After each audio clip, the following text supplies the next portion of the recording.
تحمل لقب ملك الجمال، وشبهها الصعايدة بالبسبوسة، وهدد معجب بالانتحار لتتزوجه. 30 معلومة عن باسكال ميشيلاني. في البداية هنقول باسكال ميشيلاني فنانة لبنانية اسمها الحقيقي باسكال بشارة البشعلاني. اختارت اسم باسكال ميشيلاني كاسم فني لها. ولدت باسكال ميشيلاني في مارس سنة 1967. تبلغ باسكال ميشيلاني من العمر 56 عام. عانت باسكال ميشيلاني في طفولتها بسبب الحرب في لبنان. حصلت باسكال ميشيلاني على لقب ملك الجمال زحلة، البلدة التي ولدت فيها.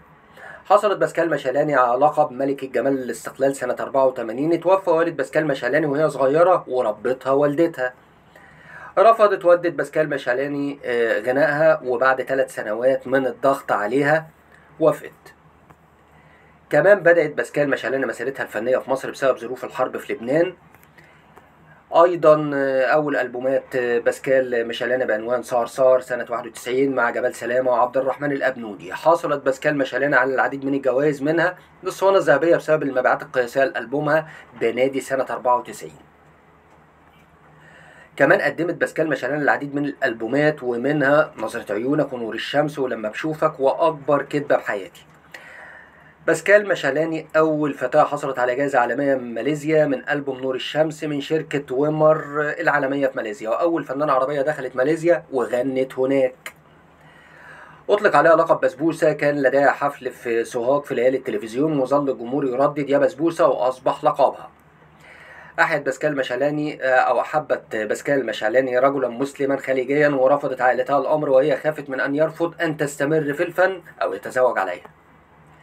حكت باسكال ميشيلاني إن هي عرض عليها مهر جزيرة صغيرة في اليونان مع بيت ومزرعة من شخص خليجي. تزوجت باسكال ميشيلاني مدنيا من الملحن ملحم أبو جديد سنة 2010. تزوجت باسكال ميشيلاني مدنيا في عمر 40 لأنها كانت تخاف من أن يحدث خلافات بينهما ولا تستطيع الطلاق، لكنها هذا العام أعلنت أنها تفكر بالزواج بالكنيسة. لم تعلن باسكال ميشيلاني زواجها في البداية، وعرفت الصحافة بالخبر بعد 9 أشهر من الزواج. لديها ابن يدعى إيلي رزقت به في 2011. ابتعدت لفترة بعد الإنجاب لتعطي الوقت لابنها. ابنها حريص على إعطاء رأيه في كل أعمالها، وقالت إنه لديه ميول فنية في التلحين والتوزيع الموسيقي. لديها فوبيا من القطط والكلاب. أرادت باسكال ميشيلاني خوض تجربة التمثيل، لكن لم يتم الأمر، وقالت إن حظها في التمثيل معدوم. عانت باسكال ميشيلاني من شخص مهووس بها، ظل يطاردها لمدة 8 سنوات وطلب منها الزواج، وعندما رفضت هدد بالانتحار. تفضل باسكال ميشيلاني الابتعاد عن الإعلام، لأن الابتعاد يجعل الجمهور يشتاق لها، كذلك حتى تأخذ وقتها في تحضير الأعمال. قالت باسكال ميشيلاني إن هي بتحب الحجاب وفيه رقي، لكنها لا تحب النقاب، ووصفته إن بيفزعها.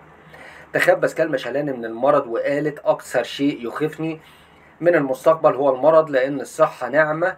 أنا جاهزة دينيا للرحيل، لأن أصلي كل يوم وأحاول الذهاب كل جمعة للقداس، وأطلب من ربي كل يوم قبل النوم أن يسامحني إذا فعلت شيء خاطئ.